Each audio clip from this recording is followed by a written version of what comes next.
Hey, everybody, Ted DiBiase, the Million Dollar Man here. And if you want to get your money's worth, then stay right here because you're listening to the Brad Gilmore Show. You know what? Remember one very important thing. Everybody's got a price for the Million Dollar Man. Oh, Brad, what have you done now?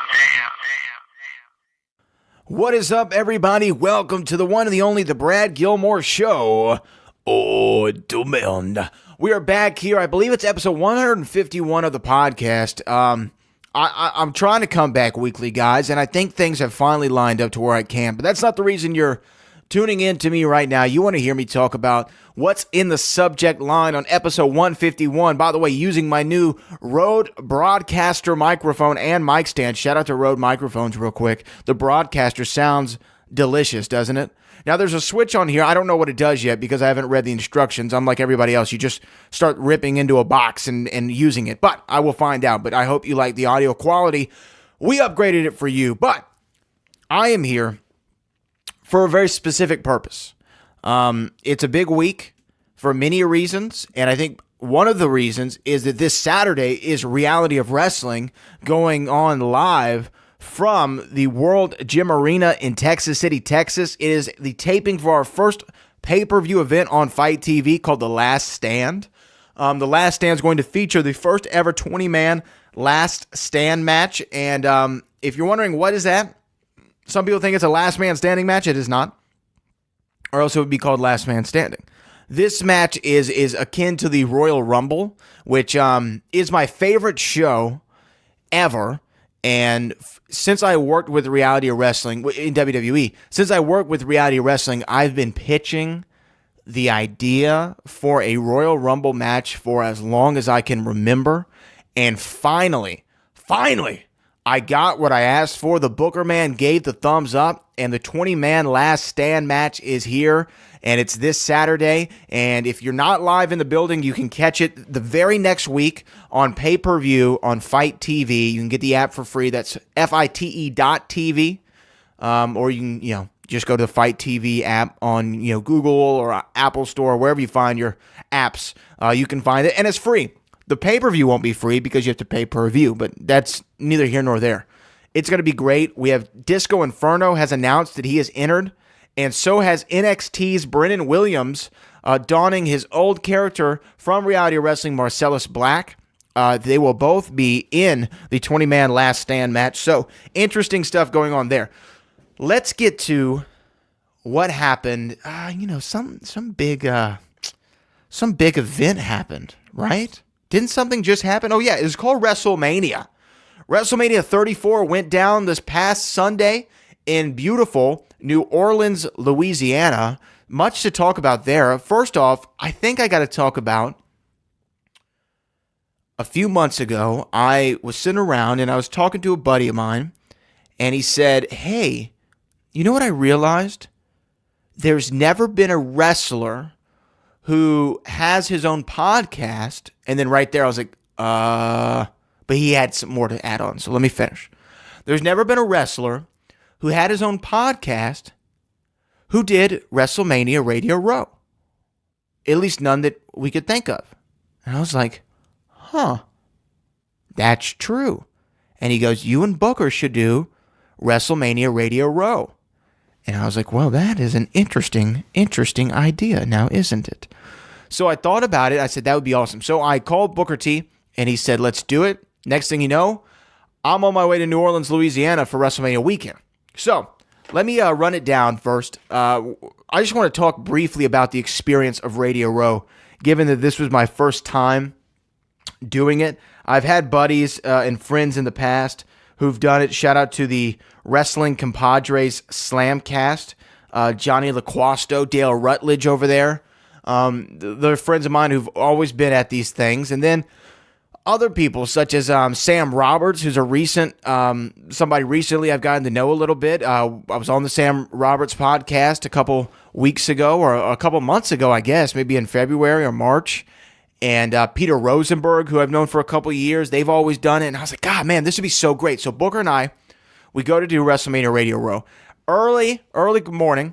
I had to get there at 5:30 a.m., set up. The Booker man's there at 6. And we got so many great interviews. I mean, from Braun Strowman, AJ Styles, Nia Jax, Aleister Black, Adam Cole, baby. And how could I forget? I'm bearing the lead here. The greatest of all time, the greatest interview of all time. Paul Heyman was on the show. And Paul Heyman said something very sweet to me and nice to me after the interview was over. So I really appreciated that. Paul, if you're listening, which you are not, I appreciate it. Not because you don't listen to the Brad Gilmore Show on demand, because he's busy. He just made a big deal with Brock Lesnar, which we'll get to.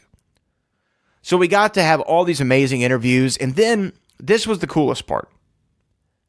So we talked about on an old podcast of mine, one of my favorite films of all time is a little movie called Home Alone. For this past Christmas, I, for the first time, got to show my nephews Home Alone for the first time. They had never seen it before. They're 9 and 7, or are they 10 and 8? They're one of the two. I think they're 9 and 7. And they had never seen Home Alone. So they loved the first one, and then I went out and I bought them the collector's set. They had all the Home Alone movies, right? 1, 2, 3. There's a 4 and a 5, believe it or not. All the Home Alone movies, and then they watched them, and of course they loved every single one of them. So I'm sitting there at Radio Row, and, it's where we were. I don't want to sound like a big time in it all, but where we were, it was like its own, little area for, definitely not for me, but for people maybe with a little bit more notoriety. I guess we were around the NXT ring, so it was Booker T, obviously, Peter Rosenberg, Sam Roberts, and then there's another show over there, and I was like, okay, I wonder who these guys are. This is my first time here. I'm nobody special, but I'm just wondering. I'm like, okay, who are these guys? So I look over there, and I'm like, God, that guy looks familiar. And then a buddy of mine who I talked about, Johnny LaQuasto, comes over, and we're chatting, and then Johnny goes, is that Macaulay Culkin? And I was like, no. Wait a minute. That is Macaulay Culkin. What the hell is Macaulay Culkin doing here? And then I found out he's got this podcast, which I had heard about, and he was there to talk about WrestleMania. And I was like, wow, Macaulay Culkin is here doing a podcast. Same thing I'm doing. So I went over and talked to him and his co-host Matt, who's very nice to us. And we chatted for a little bit after the whole thing was over. And come to find out, they were all up on the Heated Conversations controversy with Corey Graves that we all did. And we all just kind of chatted back and forth for a little while. And I had to ask Macaulay Culkin for a picture. And then they gave me some bunny ears, which are sitting here on my desk, which is the name of their podcast. Go check it out, Bunny Ears. And so it was very cool to see Macaulay Culkin and, get to chat with him. And hopefully we can get him down to reality wrestling, or we could talk a little bit more at length, or I could have him on the podcast. I'd love to have him on the podcast. So maybe we can make that happen. So that was my Radio Row. If y'all haven't heard it, go over to, Heated Conversations on, and definitely worth a listen if you haven't checked it out. So another thing I did was go to the Hall of Fame, and I did not go to the Hall of Fame alone. I went with my girlfriend, Farrah, who joins me right now on the phone. Farrah, how are you? I am doing just fantastic. How are you, Bradley? I am good until you had to throw Bradley out there. I don't know why that was necessary. Well, that is your name. That is your birth name. It is my birth name, but I'm doing a show here. You got to call it's show business, Farrah. You got to call me by my showbiz name, which is Brad. Okay, Brad, rewind. I am doing fantastic, Brad. How are you? I am great. Now, you accompanied me to the Hall of Fame ceremony. This was both of our first times going. As somebody who's a peripheral wrestling fan, not someone who watches week to week, but is aware, especially through me and through Total Divas and Bellas and Instagram and stuff like that. You're aware of wrestling. Is that fair to say? Yes, it's fair to say. Well, thank you. What did you think about going to the Hall of Fame? I thought it was a very cool experience, and I was very happy to be able to go. I thought it was really awesome. At first, I was worried because we didn't know we were going to go, and I was like, well, I'm going to be extremely underdressed, but it worked out, and the energy there was really nice, and seeing everyone backstage is really cool. Who were you excited to see backstage? Obviously, the Bellas. No kidding.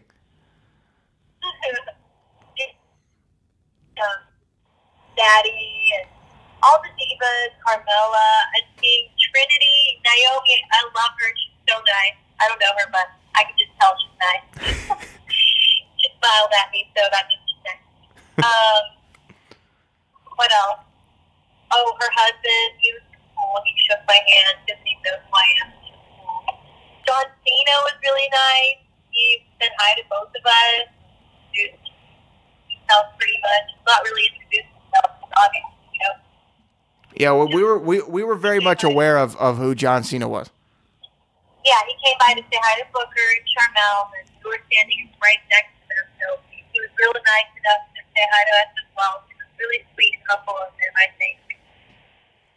Yeah, he seemed like a great guy. What did you think overall of, not just the backstage, what did you think overall of the ceremony itself? Like, you got to see some people go in the Hall of Fame. Who was, like, one of your favorite people who went in the Hall, or a favorite speech or something like that?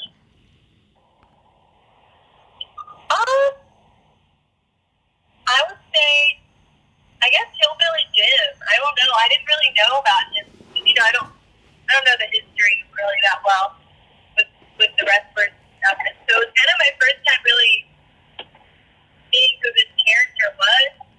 And I liked him. I was like, oh, I like his little story and how, he loved his grandma and he came out with a little dance and his overall. And I thought it was interesting. I thought, I was like, you know what, he's a real character. So that was cool. Obviously, seeing Kid Rock was awesome, and the fact that he had the shortest speech really was helpful. well, yeah. I think the reason why I think Kid Rock was awesome is because we were singing that song New Orleans our entire time in New Orleans, and then here's the guy who sang. Down in New Orleans, see you got a friend. Yeah, he had a short speech. You thought that the ceremony was kind of long? Yes, absolutely, 100%, way too long. Yeah. Well, we got to the hotel, I guess, where everyone was staying, and then I think we got there, like 4:30, right? At the hotel, and then we got on the buses, and then we went to like a holding cell, and the event didn't start till 7, so we were like in Hall of Fame mode from 4:30 to about 11 p.m., right? Right. Yeah, it was a little long. No, Brad, we got out at midnight. We got out at midnight? Yeah, I feel like it was midnight. I don't know. I remember being like, damn, this is taking forever. Let me make sure I don't have to be at work tomorrow because I don't know if we're going to make it. We wouldn't have. So you like Kid Rock, you like Hillbilly Jim. Yeah. I was going to say, like, I get that it's their moment, it's their Hall of Fame moment. They should say whatever they want, but it kind of takes away from the momentum because it just makes the audience, the crowd, stop. Like, we get it. We appreciate these people. We understand that they are going into the Hall of Fame because they are, one of a kind. But that makes it seem super unorganized because they just go on and just kind of ends when it ends. And it needs more of a structure, in my opinion. I see what you're saying. I think it was structured fine. I think the flow maybe was a little bit off. Just based on the length of the speeches. I heard, like, I don't know this, but someone clocked Hillbilly Jim at 40 minutes. And that seems like a little bit long. But once again, I kept telling you all night, it's their moment. This is a night that, they never thought would probably ever come. And now they have this night. It's only fair to give them as much time as they want. Yeah. But we had pretty good seats, though. I will say we had pretty good placement there. We were second row, center stage, right behind the McMahon family. Yeah, Triple H too was right there. Yeah, it was Triple H. It was Triple H, Stephanie, Linda McMahon, Mrs. McMahon. I believe Triple H's parents, then Shane, then Daniel, the Bellas, and Cena, right? That was the people in front of us. And then it was me, you, Booker, Charmel, and I think you sat next to Bobby Roode for the entire night. And I think you kept bumping him with your elbow. No, I kept flipping my hair on him. I felt bad. He was probably thinking about that in his WrestleMania match. That's the reason he lost. Oh, no. Well, anyway, thank you, Farrah, for. The beginning of the match. Well, thank you though for letting people know about your Hall of Fame experience. I appreciate it. Well, thank you for taking me with you. So now I guess we get to the moment of truth, the moment we've all been waiting for and talking about for this last week or last several days. The event itself, WrestleMania 34. Now, I did not go to the show. I watched it from Houston, Texas, but I do have some thoughts. Now, if we look at WrestleMania for the last 5 WrestleManias, so 30, 31, 32, 33, and 34. I went to 32 in Texas. A lot of people don't like that show. I happen to like it a lot, but it was also my first WrestleMania, which seems to be a pattern of mine. So like these historic properties or events, I always seem to come in at like one that's regarded as one of the lesser thans. For instance, WrestleMania 32, out of the last 5 WrestleManias, people would probably rank that one last. When you think about James Bond, the first Bond movie I ever saw in theaters was Die Another Day, which is regarded as maybe one of the bottom 2 James Bond movies. First Indiana Jones I saw in theaters was Kingdom of the Crystal Skull. So, it is what it is, but I have a fondness for all those events or movies. So, but if you look at the last 5 WrestleManias, I'm trying to think of how I would rank them and where 34 ranks.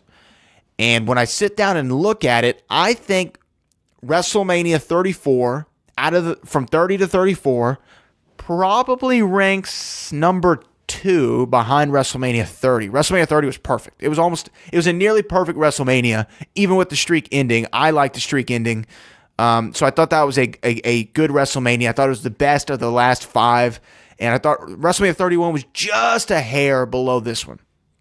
This show was very long, but it emanated from the Mercedes-Benz Superdome, and it had a attendance of 78,133, which I'm sure as we're talking right now, Dave Meltzer has said that it's 40,000 or below, but I'm not going to litigate that case again. Dave Meltzer isn't right ever. That's over-exaggeration. Dave Meltzer is right on occasion, but so is your local weatherman in Sheboygan.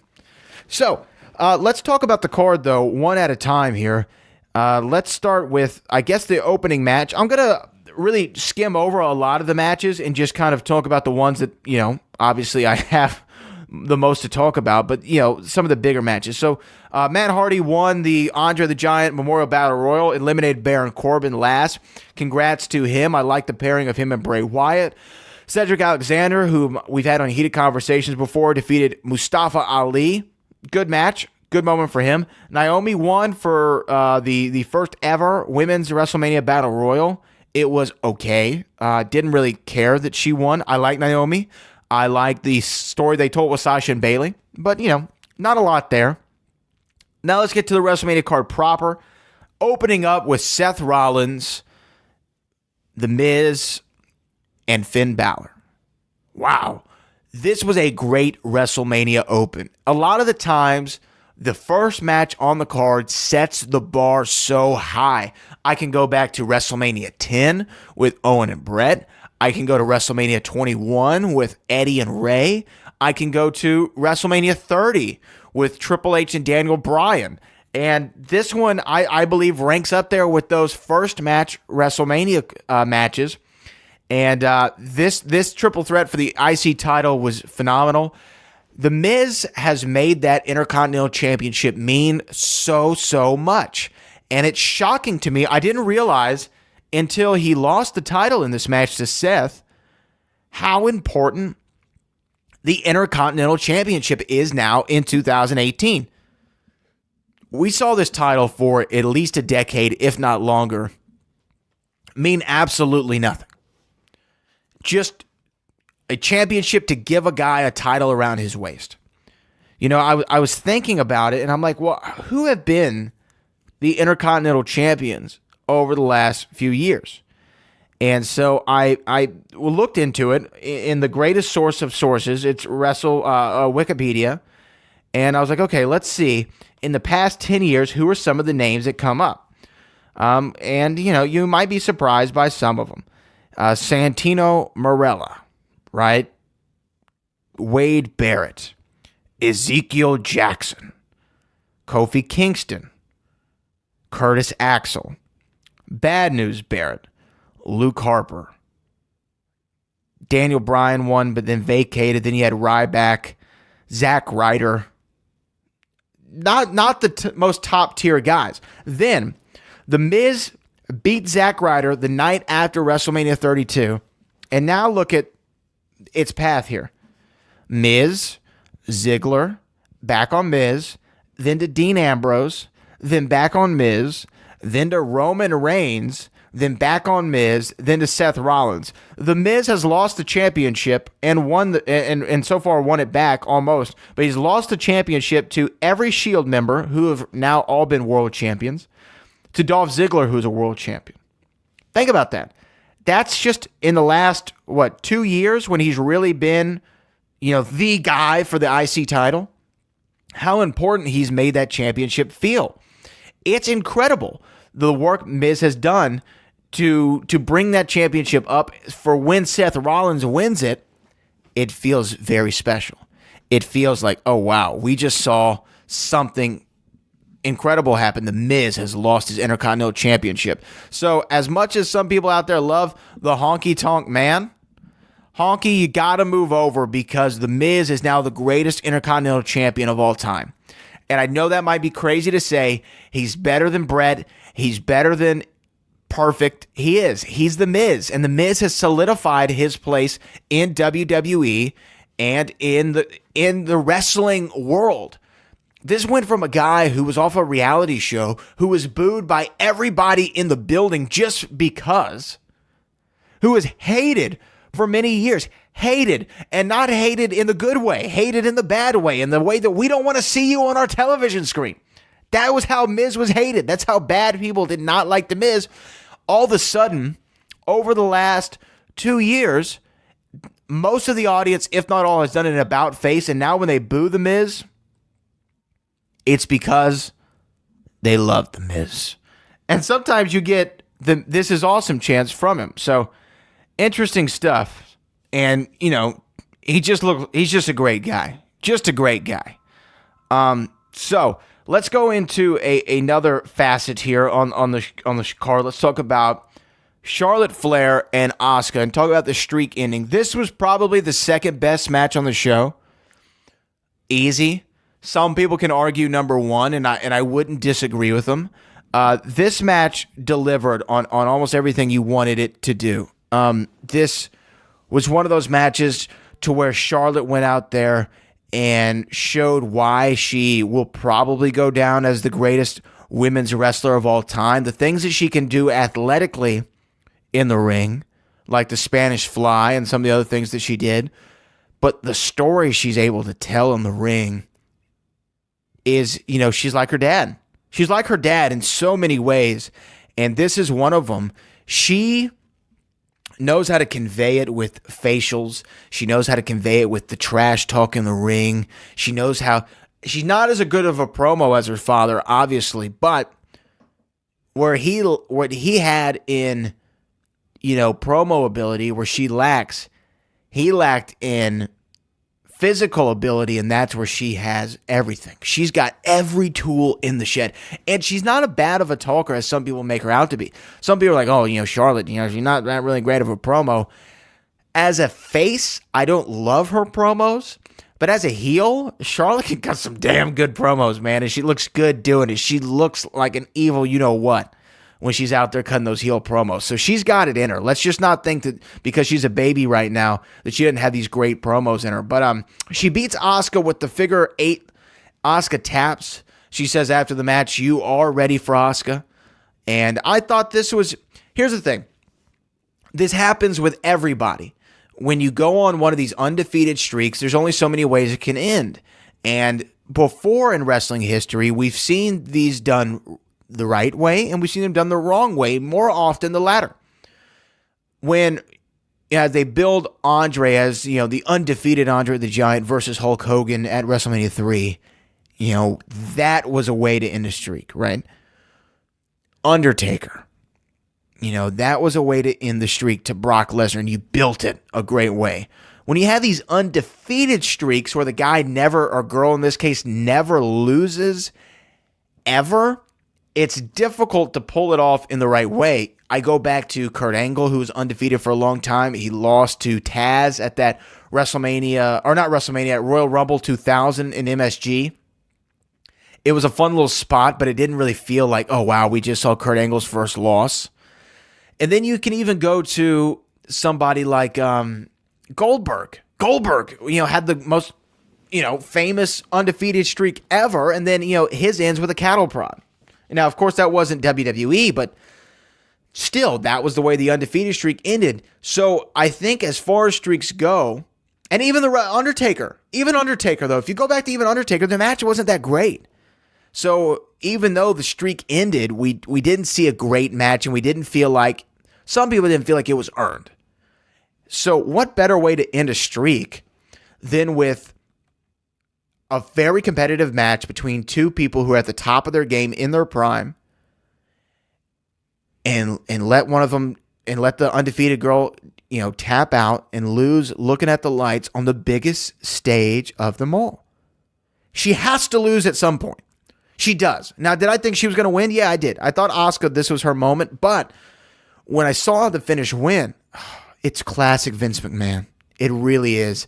And it's so well done because now Asuka can be vulnerable. Now you can go other places with Asuka. There's so many more possibilities. It's not predictable anymore. We thought that this WrestleMania card was going to be predictable, and it was anything but. And this was one of the first spots of the night. Really, the IC match we thought was going to be Finn. It ended up being Seth. They hit us again. I thought for sure Asuka wins the championship here, but no, they give it to Charlotte Flair, and we'll see what happens with that here in just a minute. But loved it. Jinder Mahal is the U.S. champion. The match was so-so. I didn't really love the match. I didn't hate the match. It was just there. I liked that these guys were on the card. Jinder Mahal winning. I would have probably gone with Rusev just because of his popularity, but there's probably a reason they didn't go with him. And Jinder, you can't hinder Jinder. The guy had a run as the WWE champion. Some people loved it. Some people hated it. I was about middle of the road on it. I thought it was a good try, at least. I thought it was try something new, try to make a new star. And they made a guy now who can be upper mid card. And if you need to slot him into a main event, you can get him there. He's kind of like the Miz in a way. If you need him to be in the main event, you can build him up to where, hey, he's a former WWE champion. He's credible. In this role, I think this is the best role for him. And some people are like, oh, it's the foreign U.S. champion. But, they'll probably play that up some just because it's the U.S. title. But if this was for the IC title, I still think Jinder would be a good guy to put it on. You got a heel who people don't really like, who's the champion. So you're going to want to see a babyface beat him. I didn't really have too much wrong with this match. I didn't really feel like people should be all up in the arms about it. Which brings me to the 7th match on the card, which, by the way, we're only halfway through. And this is where the show peaked. This was the best match on the card. When you look at wrestling, you look at entertainment. You look at storytelling. You look at athleticism. But really, the thing that makes wrestling great is when you have a heel that everyone hates and a baby face on the other side that's just dying to get their hands on him, and the whole crowd can't wait to see it happen. And Stephanie McMahon, whether you love her or hate her, is one of the greatest heels of all time. And she is, right now in the company, probably the best heel promo.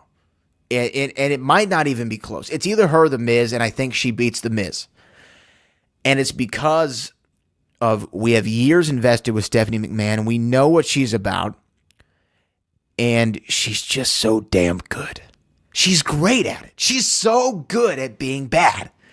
And when you have her, at first I thought, okay, you're bringing in Ronda, who's going to be her first opponent? Oh, it's going to be Stephanie? I don't know how I feel about that.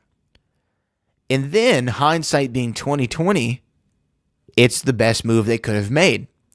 You have somebody who the fans know Ronda can kick their ass, but not only do they know it, they want to see it.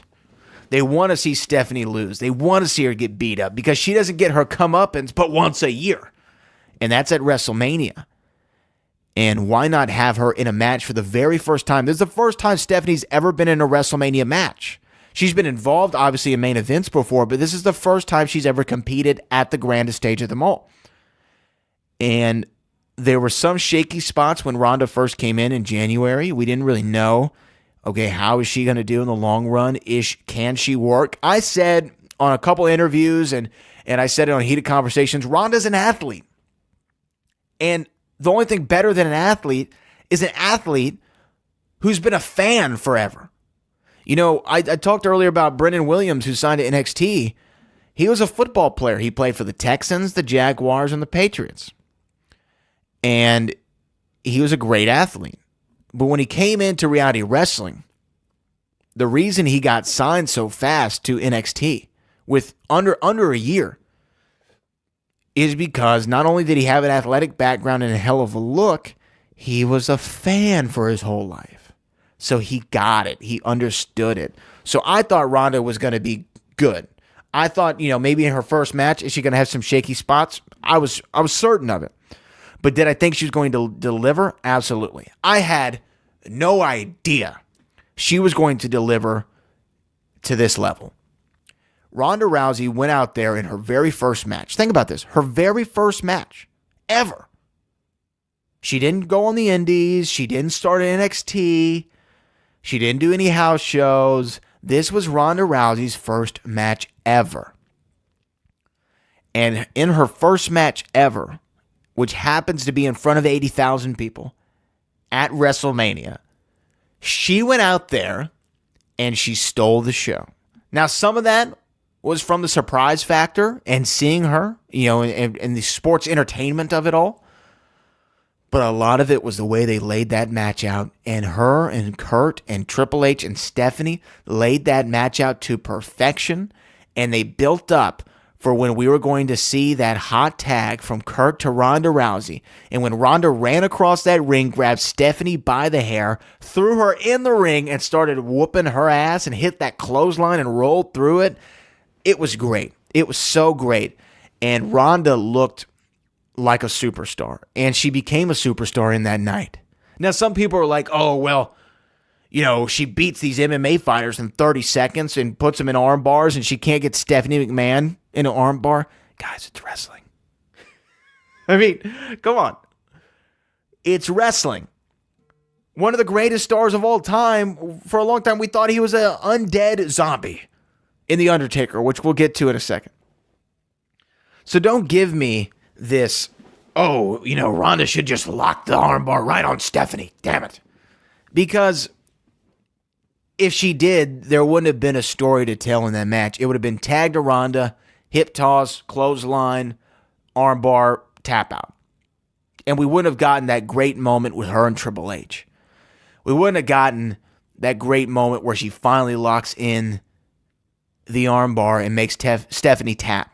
We wouldn't have gotten that, and we wouldn't have felt as good about this match, and we wouldn't have been as high on this match as we are if that occurred. The way that some people said, well, she should have just tapped as soon as she got her in there, or Stephanie shouldn't have had that much defense. She should have just, if this was a real fight, she would have, tapped her in 20 seconds. Yeah, but it's not a real fight. It's pro wrestling. It's sports entertainment, and you got to tell a story. And I thought this story was told beautifully.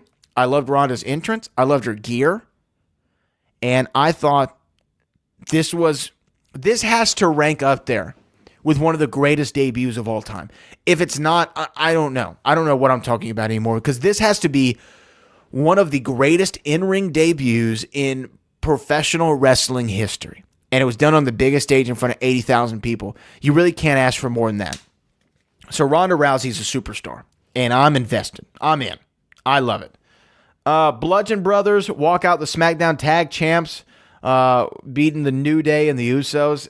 You know, the match was like, what, 5 minutes, 6 minutes? It was what it was. The Undertaker and John Cena. First, Elias got his little shine in. John Cena got to play his hits, his greatest hits album. And then the lights went out, and we got the dead man. Let me backtrack 1 second. Some people had an issue with John running, past Charlotte and Asuka after their match. I had no issue with that. I think that's just people looking for something to bitch and complain about. That's nothing to hang your hat on. So, this match, people feel very polarized about it. I don't. I loved it. It was 2.5 minutes of The Undertaker kicking John Cena's ass, and it made so much sense from so many different directions. John had been on a string of losses, hadn't had a big win in a very long time, and he had no pathway to WrestleMania, so he calls out The Undertaker. Undertaker doesn't immediately respond to him, and then what does Cena do? Not only does he call him out, he insults him. He calls him a coward. He says he left his hat and jacket in the ring and he left his balls at home. So he insulted the man's manhood. He insulted The Undertaker's manhood. He even brought it up his wife. He said, you're probably taking pictures on Instagram with your wife. So storyline-wise, somebody who's been on a losing streak in John Cena, someone who's so desperate to just have one big, meaningful win, challenges the retired dead man to a match at WrestleMania. And he thinks, hey, he's lost 2 times in the past 5 years. I can do it. It can be done. I can take him out. But Taker comes out and he beats the ever-loving hell out of John Cena because that's what he should do. John Cena wasn't ready. He wasn't prepared. And he got whooped up on. And the guy who's been on a losing streak continues it. And he continues it because he didn't prepare for a match. And the guy who he thought was retired and he could beat came back looking to kick somebody's ass because he's pissed off at John Cena. This match told a story. This match laid the groundwork for a future story. It was exciting. It was fun. It is exactly what it needed to be. I did not want to see a 30-minute match or a 20-minute match or a 15-minute match between John Cena and The Undertaker because it would have left us with a bad taste in our mouth. Now, some people are like, well, if this is Undertaker's last match, his last match is a squash match. But we found out it's not his last match. And we need to stop saying The Undertaker's retired because obviously nobody can tell him when he's done. That just is what it is, brother.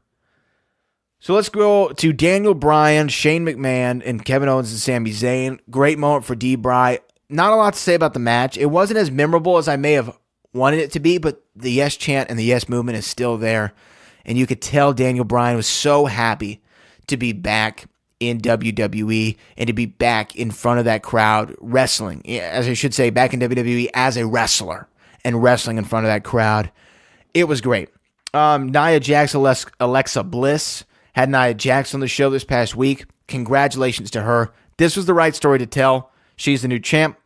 AJ Styles versus Shinsuke Nakamura. I got some stuff to say about this match.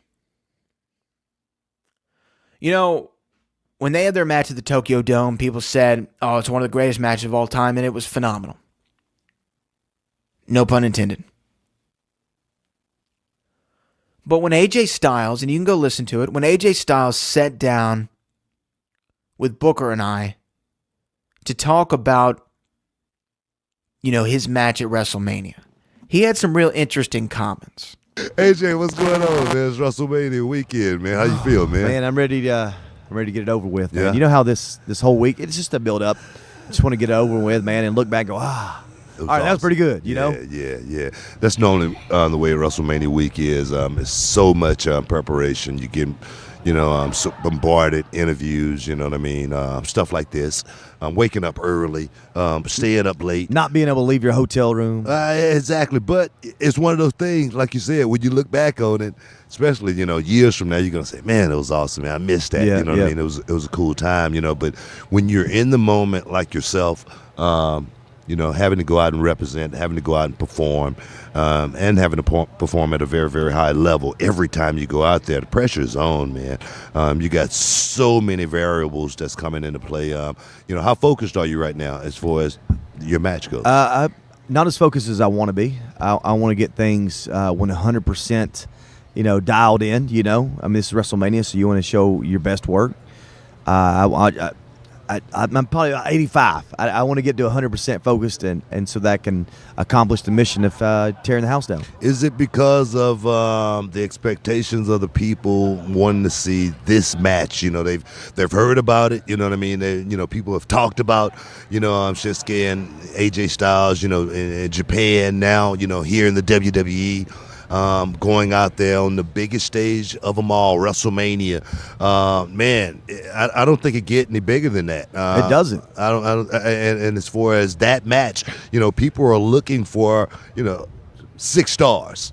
I'm afraid their expectations are a little high. I'm like, listen, even we have this unbelievable match. You're gonna be like, well, I thought it was going to be better than that. But but you put us at 7 stars, and there's only allowed for 5, So we're going to do our best.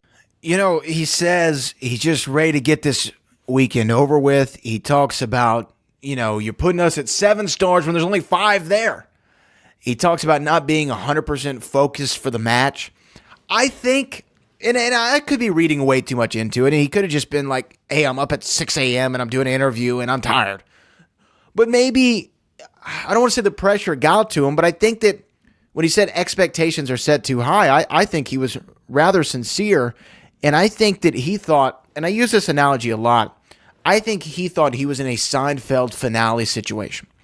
And what I mean by that is when Seinfeld was the most popular show of all time, was getting ready for its finale, everybody was excited for it. Not only was everybody excited for it, everybody wrote the finale in their head before they saw it.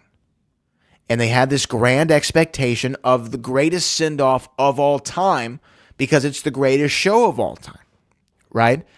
And when they saw the final product, they were kind of like, well, yeah, that was good, right? That was good. And they didn't sit and really just watch the match with no expectations and enjoy it. And I think it's a hard thing to do, but I think we as wrestling fans and going into this match in particular, so many people had built this thing up to be, oh my God, it's going to be the greatest thing you've ever seen in your life. So when it's not the greatest thing you've ever seen in your life, you're kind of like, all right, it was cool. I mean, it wasn't the greatest, but it was good, and I think that's what happened with this match because a lot of people said they were underwhelmed by this match. This match was good. This match was really good. This match had a great finish and a great angle there, right? Did it live up to the hype? I don't think so, but I don't think it was possible to live up to the hype. I don't think it was possible. It's with any sequel, with any finale, with anything that has all this anticipation, you go in there expecting everything, and even though you're given 85% of everything, you feel like you're shortchanged. And that's what happened with this match, and I feel bad about it, but I love Shinsuke turning heel because as blasphemous as it is to say, I haven't been super sold on Shinsuke Nakamura in WWE. He hasn't really done it for me. I don't get it. And when I say I don't get it, I understand he's incredible in the ring. I understand he's got a frenetic energy, and Nina Strauss playing him out at WrestleMania, by the way, who's also been on Heated Conversations, was phenomenal. It was great. I just haven't felt him click. And I think him as a heel, he's got the ability to click. Hold up, rewind, go back for a second. I had a point about John Cena. John Cena losing to The Undertaker is the setup for John Cena to be a 17-time WWE champion. Boom, fast back forward. I'll explain that later. Braun Strowman won the tag team championships with a 10-year-old named Nicholas, defeated Cesaro, and former world heavyweight champion and WWE champion Sheamus. I don't have anything more to say about that. Some people loved it. Some people hated it. I was on the side of I thought it was dumb. And then Brock Lesnar versus Roman Reigns for the Universal Championship main evented this WrestleMania card. And again, it left something for me to be desired. I am not a part of the wrestling community that hates Roman Reigns. I love Roman Reigns. I am not part of the wrestling community that hates Brock Lesnar. I love Brock Lesnar. What they tried to do in the build to this match was a valiant effort. It was a brave effort, and it was a good attempt. But what happened is you tried to turn Brock heel and make everyone think he's leaving for the UFC, he's not re-signing, this is his last night, and that he doesn't care about this place. So let's boo Brock, right? And let's cheer Roman. But people already don't want to see Roman Reigns be the champion right now. They'll come around. They always do. But they don't want to see Roman Reigns be the champion right now. So what ended up happening is the crowd wanted to boo both Reigns and Lesnar. And so they just started kind of crapping on the match. And it's hard being a performer in the ring when the crowd isn't there with you, because you don't know if what you're doing is good or not, because every reaction they're giving you is negative, and you start questioning yourself. Is this the right thing? Am I doing this the right way? What's going on? Should I do this instead? Maybe that'll get a rise out of them. And you end up, the game plan you had, it ends up getting wonky, and you're trying to change it on the fly sometimes to make the crowd get into it, but the crowd just doesn't want to get into it. So you're almost at a stalemate. And Brock, though, winning at the end, the crowd came up for him because it was so unexpected. People had no idea he was going to win the championship or retain the championship. And they were interested in that, and they were happy to see Roman not win the championship. But overall, I don't think it went as the performers wanted it to. I don't think it went as the viewers wanted it to. And I don't think it went as, the powers that be wanted it to. We heard about some stuff maybe between Vince and Brock. I don't know if that's true. That's all rumor and innuendo, as the great Bruce Pritchard would say. Which, by the way, shout out to Bruce and Conrad. Congrats on your show. Y'all deserve it. Y'all worked hard. So that was the WrestleMania card. I think I give this card an A. I enjoyed the show. Was it a little long? Yeah, but it's WrestleMania. It's the biggest show of the year. Only happens one time ever. You only get WrestleMania 34 once. So you might as well, take as long as you need to make sure the job is done right. And I think the job was done right. I really do. Quickly, I want to make sure I don't make this podcast too long. So I want to talk about a couple of things that happen on the post shows, Raw and SmackDown. Raw, we saw the debut of Ember Moon, who's a Reality Wrestling original, wrestled here as Athena. And she just lost the NXT Women's Championship this past weekend, and now, boom, look at her. She's on Raw, so I'm sure Booker T is smiling from ear to ear somewhere. We saw Braun Strowman and Nicholas relinquish their tag titles, so now we have these tag tournaments, this tag team eliminator, as it's called by General Manager Kurt Angle. We saw debuts of No Way Jose. We saw the return of Jeff Hardy. We saw the return of Samoa Joe. We saw the return of Bobby Lashley, which is wow. I mean, I heard rumors of it, and I didn't really think it's true, and it's been a decade since we saw Bobby Lashley. Something was going on with his eyebrows. I don't know. I'm going to have to find out. So those were very, very, very cool things to see, those returns and everything. I liked I liked how Sami Zayn and Kevin Owens showed up on Raw, hat in hand, trying to get a job, and Kurt Angle said, well, TNA's hiring. Love that. That was funny. I don't care who you are. And I love Ronda Rousey coming out there and whooping Stephanie McMahon's ass again. I thought this was a great post WrestleMania Monday Night Raw. Thought it was great. SmackDown, in Raw the night before, Paige retires, and then on SmackDown we see her announced as the new general manager of SmackDown. Daniel Bryan, of course, resigning now that he's back in active competition. And the first match Paige makes, AJ Styles versus Daniel Bryan tonight. Whoa! Way to jump the gun there, Pagey. But I loved, that's how you make a SmackDown show feel all that more interesting after WrestleMania, because think about it. People have always talked about, the Raw after WrestleMania. Well, it's the Raw after WrestleMania. The Raw after WrestleMania. They did a 24 special about the Raw after WrestleMania. And now this is our second year with a live SmackDown show after WrestleMania. So you got to deliver, and I think they did. And also, Peyton Royce and Billy Kay coming out, looking great, by the way. Not that that's, anything to worry about, but they were. I'm just stating facts. Them coming out, beating up Charlotte, and then the Carmella cash-in, perfect, loved it. And then Nakamura interfering in the AJ Styles Daniel Bryan match, first time in WWE. Once again, loved it. This is what you need to do with Nakamura to make him interesting, guys. I'm interested. I'm interested in Nakamura.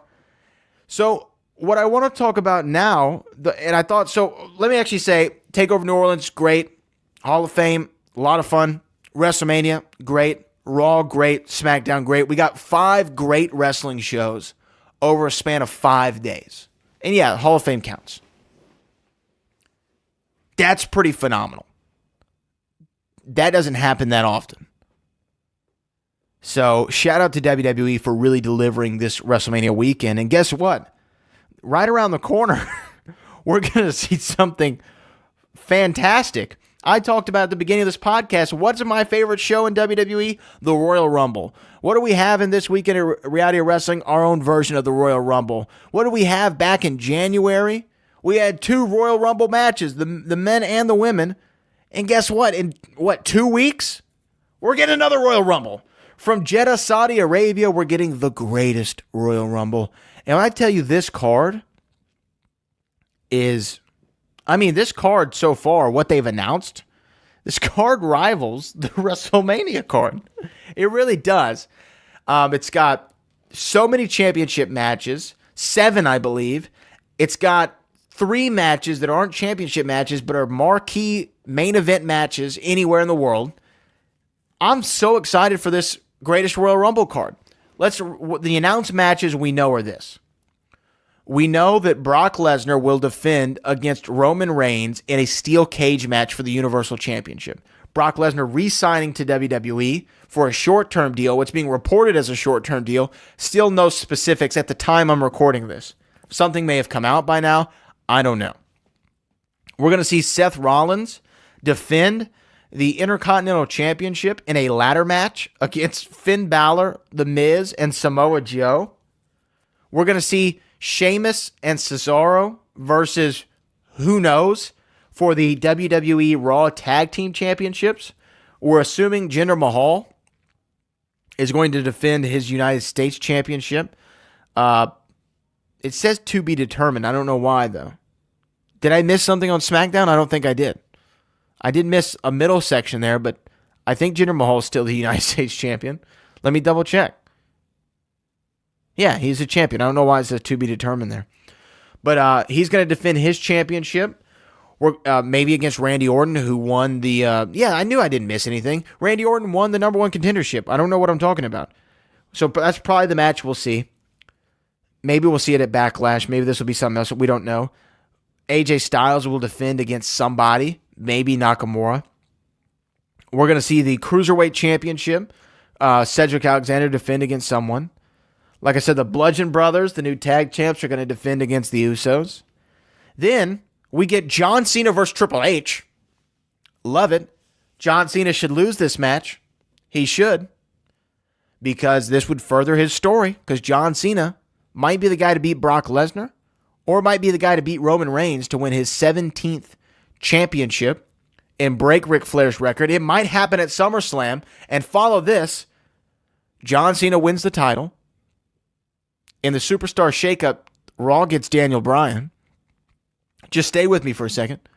Then John wins the title from Roman or Brock at SummerSlam. Miz beats John Cena for it a month later. And then at the Royal Rumble, Miz loses to Daniel Bryan, and Daniel Bryan's the Universal Champion going into WrestleMania. That's just the way I would do it.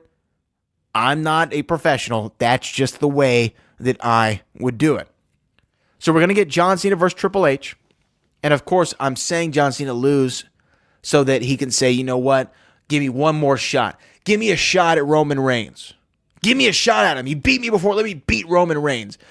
And if I lose, I'll retire. Or, give some reason for him to get that match because it's happening this year. He's got to win that 17th title. Saw him in Blockers, by the way. He was very funny. So we're going to see John Cena and Triple H. We're going to see The Undertaker wrestling again 2 times in 1 month. He's going to wrestle Chris Jericho, who's coming back. We hadn't seen Jericho since Raw 25, and I guess before that, when was his last match? It was that match on Smackdown, that random triple threat match with AJ and Kevin Owens. Seeing Jericho back to wrestle The Undertaker in a casket match. Last time those two wrestled, Chris Jericho beat him for the world title. That's fun. And then we're going to get a 50-man Greatest Royal Rumble match. How is anyone complaining about this card? This card is amazing. And this is going to be our first show post-WrestleMania. And it's such a great card. WWE is really firing on all cylinders right now. And it looks like we're going to get Cesaro and Sheamus versus Matt Hardy and Bray Wyatt in that match. That's what I would guess. And if they do that, Bray and Matt have to win the titles. They have to. Let Jeff Hardy go be a singles. Let him feud with Seth Rollins or something and win the IC title. And then Finn can beat him for it. These are just ideas I'm coming up with at the top of my head. WWE, holler at me. So I think this Greatest Royal Rumble card is so much fun. I can't wait to see it. I'm trying not to say phenomenal because I've said that too many times. I'm trying to think of new adjectives. Anyway, thank you for tuning in. Thank you to Rode Mics for sending me this great microphone. I love it. And I'm going to be back next week. I think next week's going to be a rap show. I think we're going to be talking a little hip-hop next week. I might want to reach out to the old Brad Gilmore faithful and Peaches. I got to talk about Nicki Minaj and Cardi B. I don't know what's going on here. And I listened to the Cardi B album on the way back from New Orleans, and it's great. It's really, really good, and I did not expect it to be good at all. So I want to know what's going on with Nicki and Cardi. I can't figure this situation out, but I'm sure if you listen to this whole podcast, you don't really care. So check out the Last Stand, Reality Wrestling's first pay-per-view. It's going to have the Last Stand match, 20-man Last Stand match. It's going to have a championship match, the Reality Wrestling Championship. Gino will defend against Ruthless Ryan Davidson, the Bear Ryan Davidson. That should be a great match. So check that out. It's going on the 21st on Fight TV. It's going to be $14.99, the 21st on Fight TV. So buy it. Do it. Do it now. I do it for you. Make sure you check out the Schmodown Rundown, which I host every week on Podcast One, where we talk about what happened in the movie trivia Schmodown for the week. Myself, Frank Janish, the producer, Chris Clark on the boards. We're going to be breaking down. Well, this comes out on Friday, so later on tonight we're doing a live version of the movie trivia Schmodown, or the movie live version of the Schmodown Rundown. I got it out there. We're talking about the free for all, which is, guess what?